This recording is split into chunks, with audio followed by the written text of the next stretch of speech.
एक वक्त की बात है, एक गांव में एक फैमिली रहती थी जिसमें मीठा, उसकी बीवी और उसके माँ बाप थे। मीठा एक नंबर का आलसी और कामचोर था। वो जहाँ कहीं पर भी जाता वहीं सो जाता था। अरे यार, ये जगह बहुत अच्छी है, मैं यहीं पर सो जाता हूँ। फिर जब नींद पूरी हो जाएगी तो सामान लेकर घर चला जाऊंगा। फिर मीठा वहीं पर सो जाता है, यहाँ तक कि बहुत टाइम गुजर जाता है। ये मीठा अभी तक वापस क्यों नहीं आया? हांडी चूल्हे पर चढ़ी हुई है। तो बेगम तू हांडी उतार दे। क्या मीठे ले आकर उतारनी है हांडी? अजी उससे टमाटर मंगवाए थे, टमाटर हांडी में डलेंगे तभी हांडी तैयार होगी, फिर ही उतारूंगी। तेरा बेटा तो हर बार ऐसा ही करता है। रुक, मैं बाजार से टमाटर लेकर आता हूँ। फिर उसका बाप टमाटर लेने के लिए निकलता है तो रास्ते में उसे मीठा नजर आता है जो एक दरख्त के नीचे सो रहा होता है। वो गुस्से में उसके पास आता है। मीठे बगैरत इंसान, तेरे से टमाटर मंगवाए थे, तू दरख्त के नीचे आकर सो रहा है। ओहो अब्बा जान, बहुत जोर की नींद आ रही थी, इसलिए सोचा यहीं पर सो जाऊं। नहीं, घर में क्या चारपाई को कांटे लगे हुए हैं। और तूने ये क्या मजाक बनाया हुआ है, जहाँ देखो वहाँ सो जाता है। काम धंधा तो कुछ भी नहीं करता।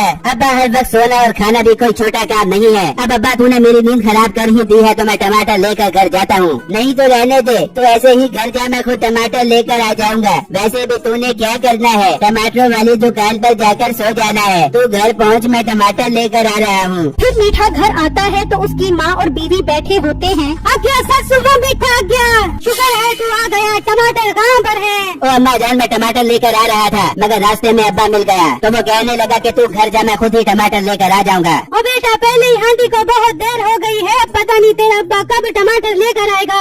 अम्मा आ जाएगा अब्बा टमाटर लेकर, तो फिक्र मत कर, मैं अंदर जाकर सो रहा हूँ। जब खाना तैयार हो जाए तो मुझे बुला लेना। ये कहकर मीठा घर के अंदर चला जाता है तो उसका बाप टमाटर लेकर पहुंच जाता है और उसकी माँ हांडी तैयार कर देती है। जा नसीबो, हांडी तैयार हो गई है, मीठे को बुला कर आके वो खाना खा ले। अच्छा ससु माँ, मैं भी मीठे को बुला के आती हूँ। फिर जब नसीबो मीठे को बुलाने के लिए अंदर आती है तो वो सो रहा होता है। और मीठे तू कौन से सस्ते नशे करता है? अरे वो सोता रहता है, नहीं तुझे और कोई काम नहीं है सोने के अलावा। और डायन की शक्ल की औरत, इतने अच्छे ख्वाब देख रहा था, सारी नींद ही खराब कर दी मेरी। बोल क्या कहना है तूने? मीठे खाना तैयार हो गया, कर खा ले। ये नाव की खाना तेरी अम्मी अब्बू पूरा खा जाते और तू भूखा रह जाते। और बेगम तू एक काम कर, खाना अंदर ही ले आ। मेरा जिस्म थकन से चूर हो रहा है, कुछ खाऊंगा तो जिस्म में ताकत आ जाएगी। नहीं, मैं ऐसा करती हूँ, खाना ला के तेरे मुंह में डाल देती हूँ, सारा दिन रात सोता रहता है। बेगम ज्यादा बातें ना कर, खाना लाना है तो ला, वरना मैं सो रहा हूँ। अच्छा मीठे रुक, मैं खाना लेके आती हूँ। फिर नसीबो खाने की एक ट्रे बनाकर ले जाती है और जब वो अंदर आती है तो मीठा दोबारा सो रहा होता है। ये नहीं सुधरेगा, इसका बंदोबस्त करना पड़ेगा, वरना ये दिन रात सोता रहेगा और सब कुछ खोता रहेगा।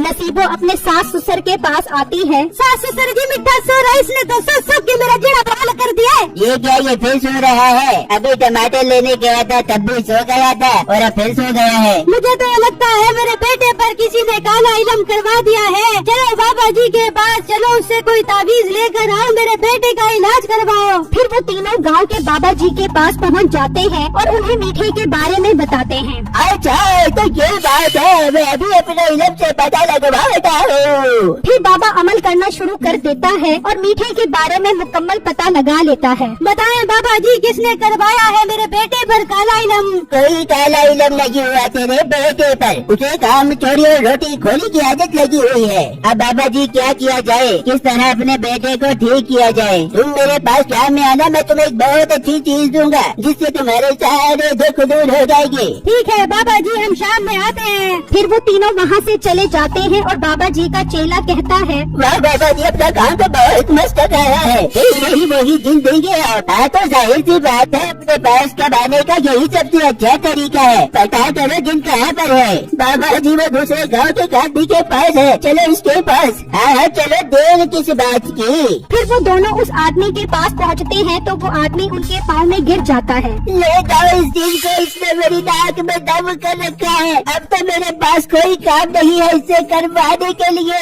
इसे ले जाओ वरना ये मुझे खा जाएगा। एक शर्त पर लेकर जाएंगे इस दिन को, पहले अपना मकान हमारे नाम करवाओ। हाँ हाँ ठीक है, मैं अपना घर आपके नाम करने के लिए तैयार हूँ, मगर इस दिन को ले जाओ। इतने में वो जिन आ जाता है। मालिक, मैंने आपका बाथरूम चकाचौक कर दिया है, अब जल्दी से और काम बताओ वरना मुझे तुम्हारे जिस्म की भूख लग रही है, मैं तुम्हें खा जाऊंगा। जिन अब रुक जाए, इसके पास और कोई काम नहीं है, तू वापस आस्थाने में चला जा, अपना काम हो गया है। फिर जिन वहाँ से गायब हो जाता है और वो बाबा उसका घर अपने नाम काम करवा लेता है और वापस अपने आस्थाने में आ जाता है। अरे बाबा जी, ये जिन तो बहुत काम का है, इसकी वजह से तो हम पूरे गाँव वालों के घर अपने नाम करवा लेंगे। हाँ भाने तो शाम में उनको भी अब जिन उनके पीछे लगवाऊंगा। फिर जब शाम होती है तो मीठा अभी तक सो रहा होता है। हाँ, मेरा बेटा अभी तक सो रहा है। चलो, बाबा जी ने शाम में बुलवाया था, टाइम हो गया है उनके पास जाने का। फिर वो तीनों उस बाबा जी के पास पहुंच जाते हैं। आओ, मैं आप लोगों का ही इंतजार कर रहा था। बाबा जी, आपने क्या चीज देनी थी, जल्दी से दे दो। मेरा बेटा अभी तक सो रहा है, ये ना हो वो सोते सोते इस दुनिया से कुछ दुनिया में चला जाए। हाँ, मैं तुम्हें एक बहुत अच्छा जिन दे रहा हूँ जो तुम्हारे सारे काम करेगा और तुम्हारी जिंदगी से सारे दुख दूर हो जाएंगे। पर बाबा जी, वो जिन है कहाँ? अपने पीछे देखो। जब वो पीछे देखते हैं तो जिन वहाँ खड़ा होता है। वो उसे देखकर डर जाते हैं। अरे बाबा जी, ये जिन तो हमें नहीं खा जाएगा। नहीं बच्चा, ये तुम्हारे सारे काम करेगा। तुम इसे अपने साथ ले जाओ और अपनी जिंदगी अच्छी बनाओ। फिर वो तीनों उस जिन को अपने साथ ले जाते हैं। लो बाबा जी, एक और शिकार फंस गया। अब मजा आएगा जब हम इनका घर अपने नाम करवाएंगे। वो तीनों जब घर पहुँचते हैं तो मीठा खड़ा होता है। ये क्या, ये तुम लोग किसे अपने साथ ले आए हो? बेटा, ये काम करने वाला जिन है, इसे कोई भी काम बताओ मिनटों में करेगा। अब अगर ऐसी बात है तो मैं भी ऑर्डर लगाता हूँ। और जिन, जल्दी से 5 आटे की बोरियां लेकर आ। अच्छा भाले, कभी लेकर आता हूँ। वो जिन गायब हो जाता है और थोड़ी देर में 5 आटे की बोरियां लेकर आ जाता है। अरे वाह, आई लव यू जिन चाचू, आप तो बहुत काम के हो। चलो जरा बाजार से कुछ सब्जियां लेकर आओ। जिन गायब हो जाता है। ये तो बाबा जी ने कमाल कर दिया, हमें बहुत काम का जिन दे दिया है। अब तो हम सब आराम करेंगे और ये जिन काम करेगा। पर बेगम के बाबा हम पर इतना मेहरबान क्यों हो गया है, मुझे समझ नहीं आ रही। ओहो, बाबा जी को हम पर तरस आ गया होगा, इसलिए मेहरबान हो गए। आप भी ना ऐसे शक करते रहते हो। जी मालिक, मैं सब्जियां ले आया हूँ। जल्दी बताओ और क्या काम करवाना है आपने? बताता हूँ, इतनी जल्दी क्या है, जरा थोड़ी देर आराम तो कर लूँ। नहीं, मुझे काम बताओ वरना मैं तुम सबको खा जाऊंगा। जिन चाचू जी, आप कैसी बातें कर रहे हो? जल्दी बताओ काम, वरना तुम्हारी ओजड़ी निकाल कर खा जाऊंगा। अच्छा जिन चाचू, मेरे सर में बहुत दर्द शुरू हो गया है, सर दर्द की गोलियां तो ला दो। जिन गोलियां लेने चला जाता है। देख ले बेगम, मैं कहता था ना बाबा क्यों मेहरबान हो रहा है। उसने हमें फंसा लिया है अपने जाल में। बेटा, मैं और तेरी माँ उस बाबे के पास जा रहे हैं, तो जिनको काम में लगा कर रख। ठीक है अब्बू जान, खुदा का वास्ता है, जल्दी वापस आना। वो दोनों निकल जाते हैं और जिन वापस आ जाता है। मालिक, मैं गोलियां ले आया हूँ, जल्दी से और काम बताओ। जिन चाचू, सर का दर्द बहुत बढ़ गया है, सर दर्द की और गोलियां ला दो। और पौली वाले, मैं जिन हूँ, तेरे बाप का नौकर नहीं हूँ जो एक काम दोबारा करूँ। कोई नया काम बताओ। अच्छा, फिर मुर्गी के फेफड़े लेकर आ जाओ। जिन गायब हो जाता है और वहाँ वो दोनों बाबा के पास पहुँच जाते हैं। बाबा, ये आपने कैसा जिन दे दिया है हमें? ये तो 1 मिनट में काम कर देता है और फिर नया काम मांगता है। अगर ना दो तो हमें खाने की धमकी देता है। ये ऐसा ही जिन है, बस इससे काम करवाते रहो तुम लोग। बाबा जी, एक ना एक दिन तो सारे काम खत्म हो जाएंगे, फिर हम क्या करेंगे? फिर तुम इसकी खुराक बनोगे।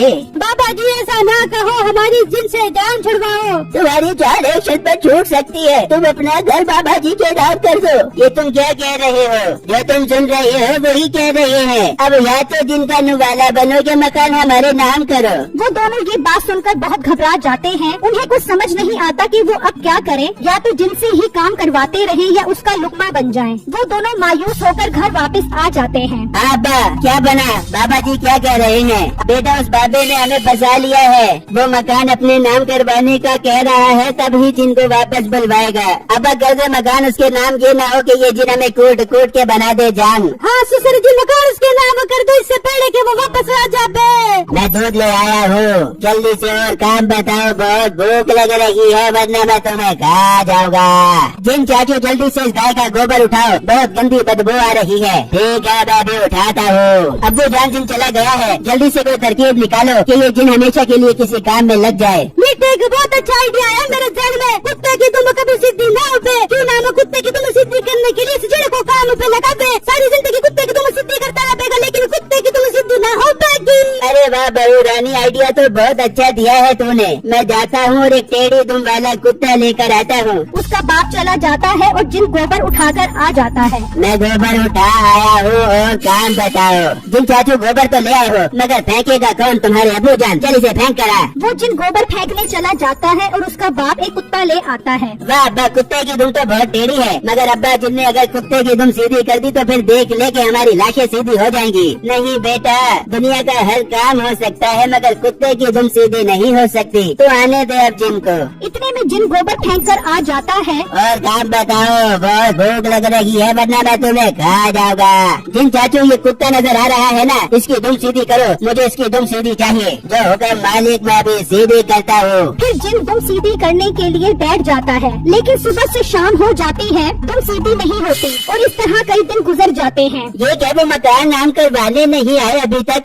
लगता है जिनने उन्हें खा लिया होगा। बाबा जी ये तो अच्छी बात है, अब हम उनके घर पर कब्जा कर लेंगे। हाँ चलो उनके घर चलो। फिर जब वो घर आते हैं तो वो सारे मजे से बैठे होते हैं और जिन कुत्ते की दुम सीधी कर रहा होता है। ये तुमने मेरे जिन को किस काम पर लगाया हुआ है? देख नहीं रहा कुत्ते की दुम सीधी करवा रहा हूँ। तू तो बहुत सियाना बन रहा था, अब देख इसे कैसे काम में लगाया है, कभी खत्म ही नहीं होगा। भाई तुम मेरा जिन मुझे वापस कर दो, मुझे तुम्हारा घर नहीं चाहिए। मैं अपने जिन को लेकर बहुत दूर चला जाऊंगा। बहुत दूर के बच्चे, फिलहाल तो मेरी नजरों से दूर हो जा। चल निकल जा यहाँ से, वरना जिन को कहकर तेरे डेले बाहर निकलवा दूंगा। अच्छा, मुझे कुछ मत कहना, मैं जा रहा हूँ। और हाँ मेरे प्यारे जिन, अगर इस कुत्ते की दुम सीधी हो जाए तो तू मेरे आस्थाने में आ जाई। इस कुत्ते की दुम सीधी होने वाली नहीं है, तू शाबाश अपना मुँह गुम कर। इस तरह उनकी अक्लमंदी से बाबा का जिन उससे छिन जाता है और मीठे के घर वालों के पास जिन आ जाता है। और जब उन्हें कोई काम करवाना होता है वो जिन से काम करवा लेते हैं और वापस उसे कुत्ते की दुम सीधी करवाने के लिए बिठा देते हैं।